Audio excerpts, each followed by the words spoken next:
Well, at least they are red and you have two nipples to press when you are far from home. Welcome to the long-term review of this Tenere 700. It has done 52,000 kilometers by now. And what I can say about this bike, it's fine, it's good. What else? Thank you for watching.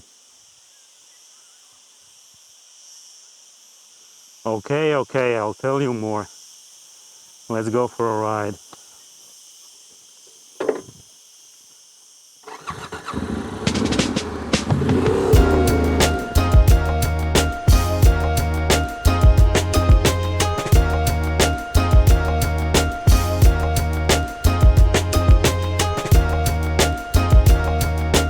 So, let's talk about this bike.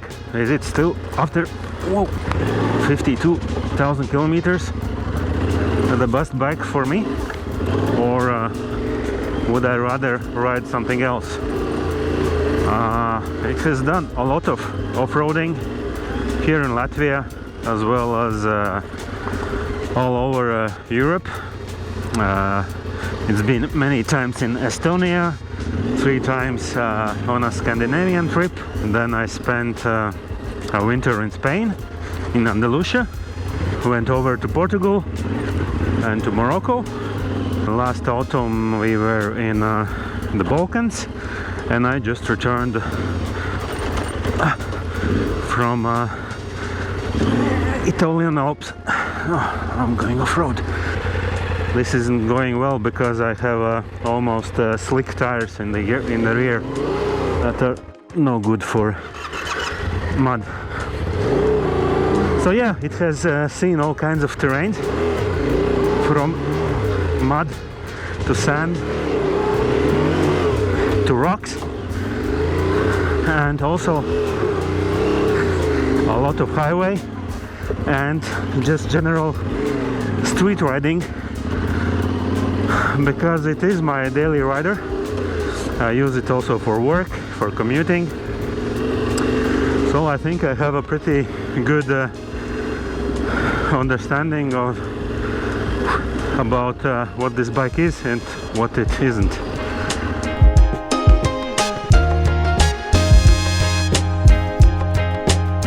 And yes, after all this time, I do really think that this is the unicorn bike. If you are looking for something that does everything well, both off-road and on-road, but might not be perfect in any of those areas, because sure, there are better off-road biased bikes on the market, as well as there are better road bikes. But if your riding is anything like mine and you don't have space or budget for multiple bikes in your garage, the Tenere really fits the bill perfectly.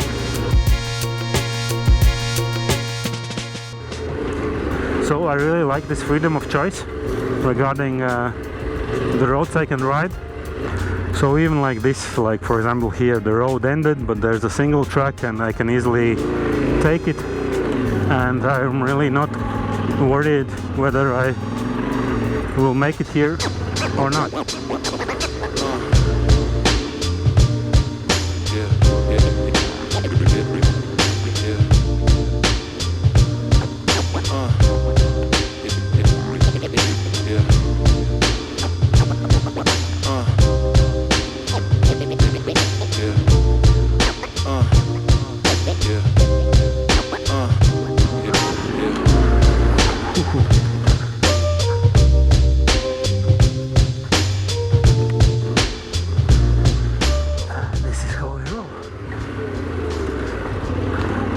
And back on gravel.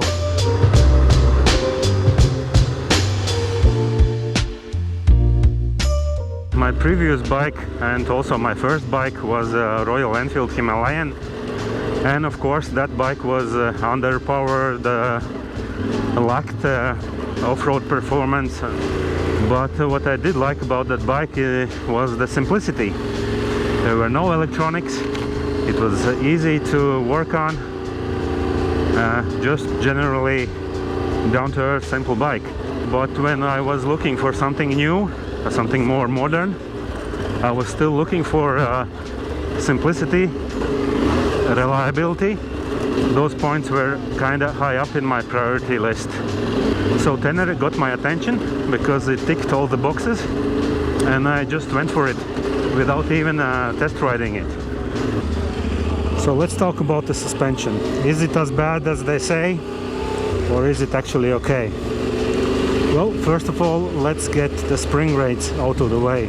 Every bike, regardless of the brand, needs to have the spring rates that are adjusted based on the actual weight of the rider, together with the luggage and the gear. So Tenere is known to have quite soft springs. They are for about 75 kilo rider, which is like nothing in Latvia. So what I did is install springs, heavier springs, even before riding out of the dealership. And since then I have basically never bottomed the bike. What could be better, however, is the general comfort when riding, let's say, medium speed on corrugated roads with small potholes. It is a bit harsh. Maybe it has to do with the heavier springs that I have installed, or with the dampening settings.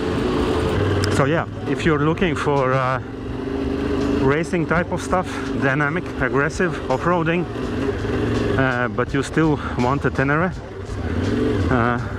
you're probably looking into upgrading the suspension.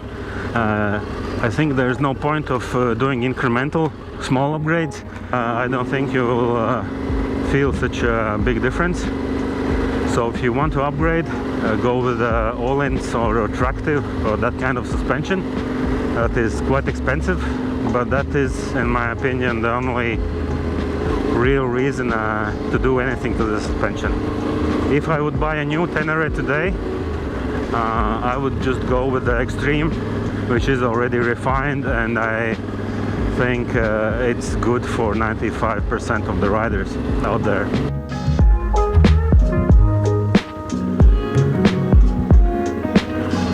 And of course all these practicalities are important and all that, but of course the bike has to look good. At least you have to like it, and in that regard I think Tenere has hit the nail on the head.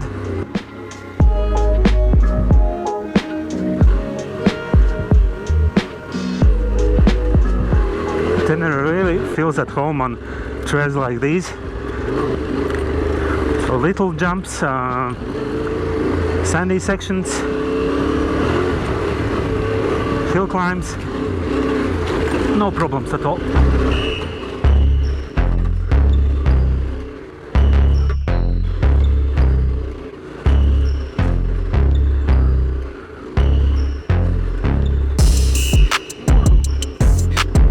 Nice.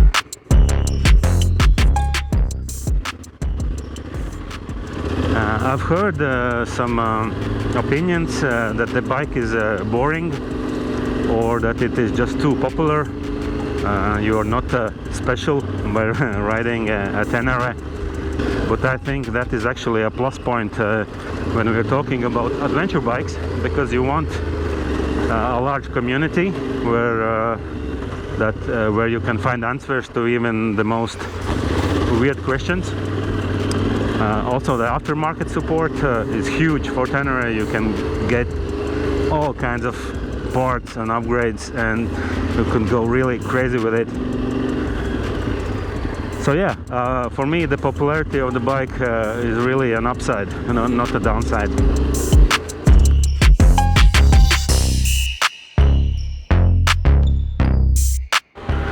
So let's see what other types of upgrades have done to the bike. Headlight protection, of course. You don't want to break your expensive headlight when riding in groups or on gravel roads.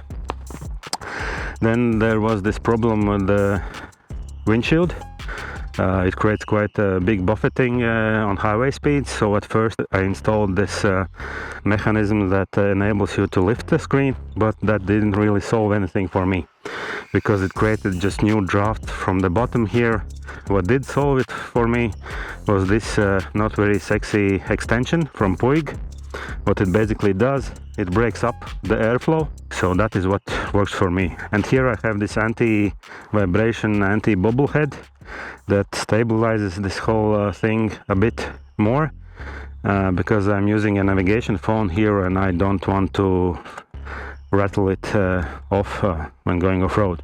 In the front I installed USBs, but the thing about the stock 12-volt socket is that it is only 2 amperes or something like that, so you can't really charge a lot of devices. It will just blow your fuse. Don't ask me how I know. Even with this one, this fancy Anker charger, I can only use one of the ports because if I use both it blows the fuse because it draws too much power. From protection I have bark busters, which I think is a must-have if you are planning to drop your bike. They have held up to many heavy drops and I think they take up most of the crash impact.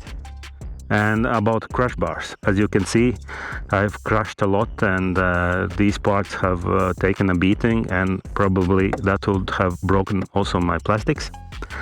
But I use them not only for crashing, I use them as tie downs, I use them to mount my cameras on, dry socks on travels, and they're quite practical. When you do get the crash bars, make sure you get some that are like connected in the middle. There are some that are not, and they bend quite easily together and you then have to unbend them. These ones are not bending at all.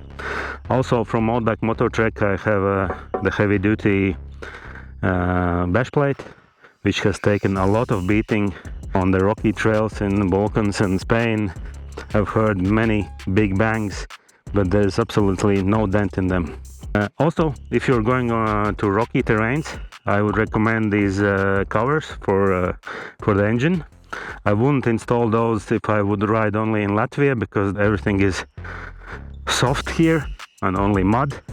But if you go into rocky countries, there's a big chance that you drop this part to a big rock here and puncture the case, and that of course wouldn't be ideal. I have these Acerbis frame guards because with the big MX boots you will scratch your frame and then it will rust, and that's no good.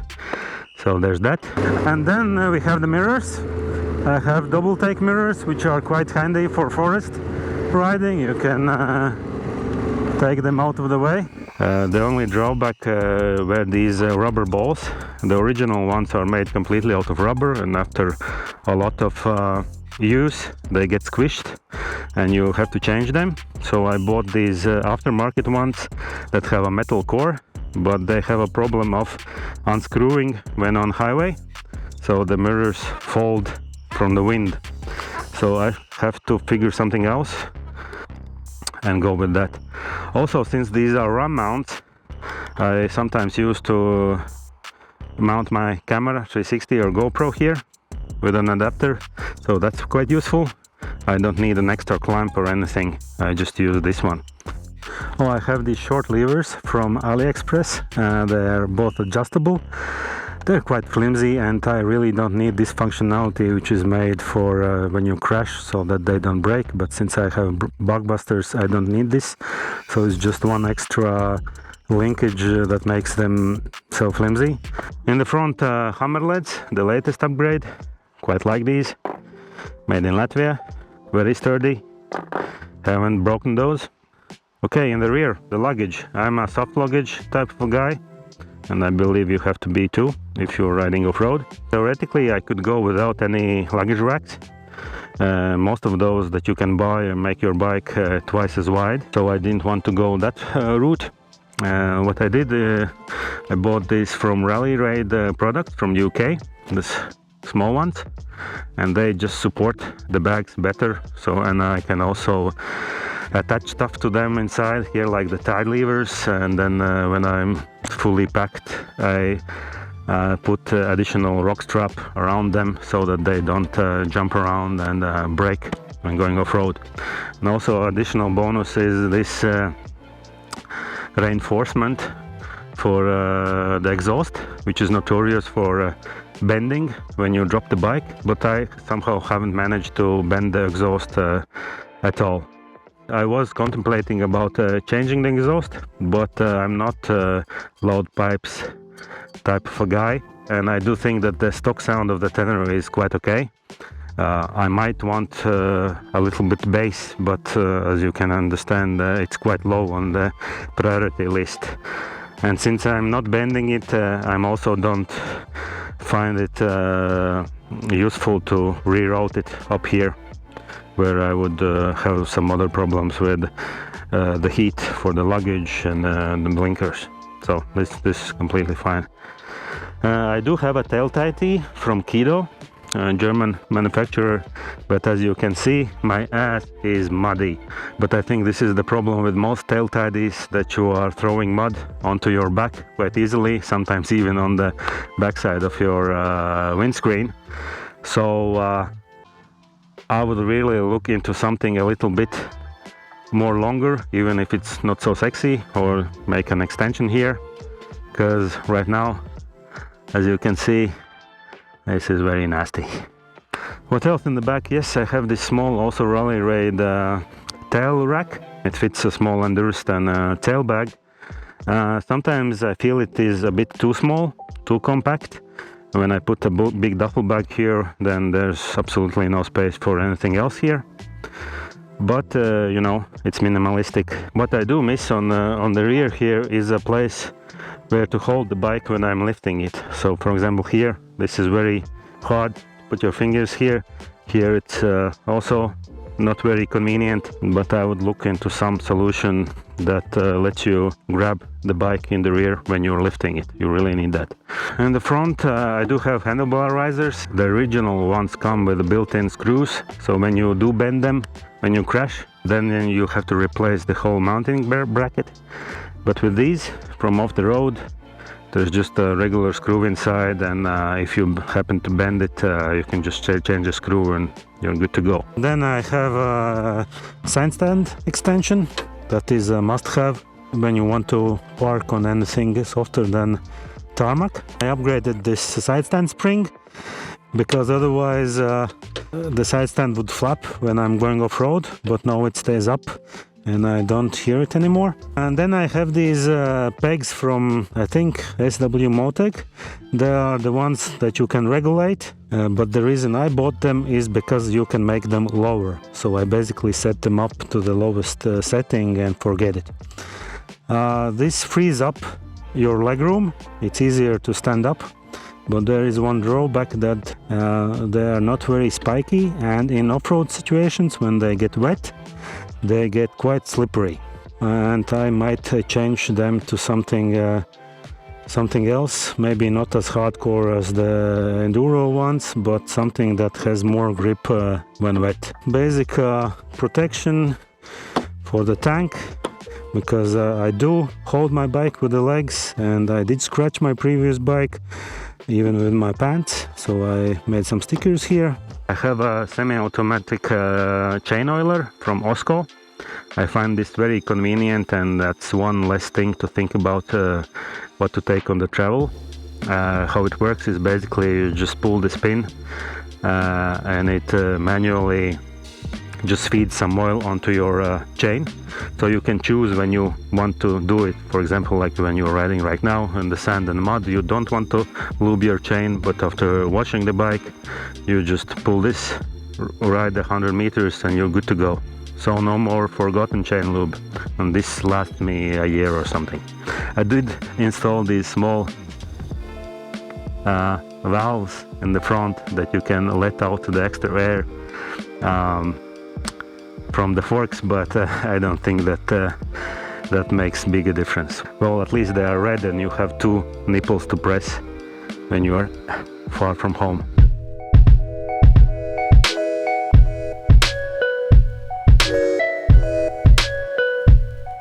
So what has broken on the bike in these 52,000 kilometers? Apart from the rear parts and the regular maintenance, nothing, absolutely nothing. I change oil every 5,000 kilometers, although the manual says 10,000. I think it's a good practice on every adventure bike that goes off-road is to do it every 5. Then of course there are these brake pads and everything like that. 20,000 spark plugs, at 40,000 the valves, which by the way didn't need any adjustment. Then at 20,000 I did my fork service, and it is overdue already now. So really looking forward to bringing it to a suspension shop in the winter. I did manage to wear down my rear brake disc, because I was using, and I think I'm still using, the sintered brake pads.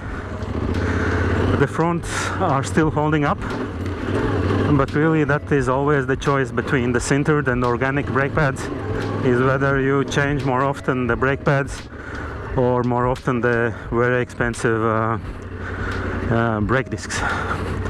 Oh man, that's a big hill climb. What else have I done? Bearings several times, I think twice, both front and back. Brake fluid twice, the chain, which lasts about 25,000 kilometers on me. And yeah, that's basically it from the service side. But now let's see if I can make it up this hill. Actually, by the way, this is quite annoying that you have to hold this button to turn off the ABS while stationary. I'm really looking for this small dongle that the Czechs have made that enables you to switch off ABS while riding. So I might get that on this bike. Okay, let's do this.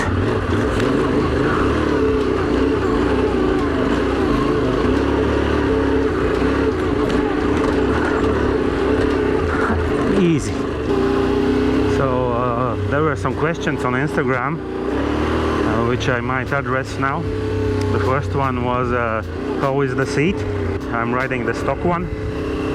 Yeah, sure, it is quite hard, but my ass is quite soft, so I really don't feel a huge discomfort. And on the highway, when I'm riding 200 or 300 kilometers in one go, I still want to stop because I'm tired in general. So I don't sit longer distances on the seat, so that's not a problem.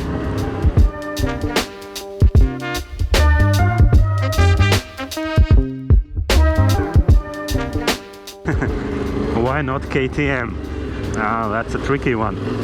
I do really think that those are good bikes, especially if you are more off-road biased. For me personally, the downsides were the looks, the price, and yeah, the hot topic of reliability. Not that they are especially unreliable bikes, they probably are not that bad. I do think that it's more of a psychological theme than a technical one. So to say, it's all in your head. But literally, you know, when I'm riding a Yamaha, for example, it has this reputation of reliability, and I'm never thinking about anything going wrong. But you see, when you're traveling, you don't want any reliability thoughts in your mind. So, and unfortunately, KTM has this history of less reliable bikes, and I even understand why, because any race vehicle, be it car or bike, is ought to be optimized for performance, not reliability. And there was this question about the top heaviness of this bike and whether that is or it isn't a deal breaker. And sure, it's not a light bike, and adventure bikes these days are all 200 plus kilos. The only difference is how the weight is distributed, and on this bike the fuel is quite high, as you may know, and it does mean that it's quite tippy on slow sections, so the technical terrain.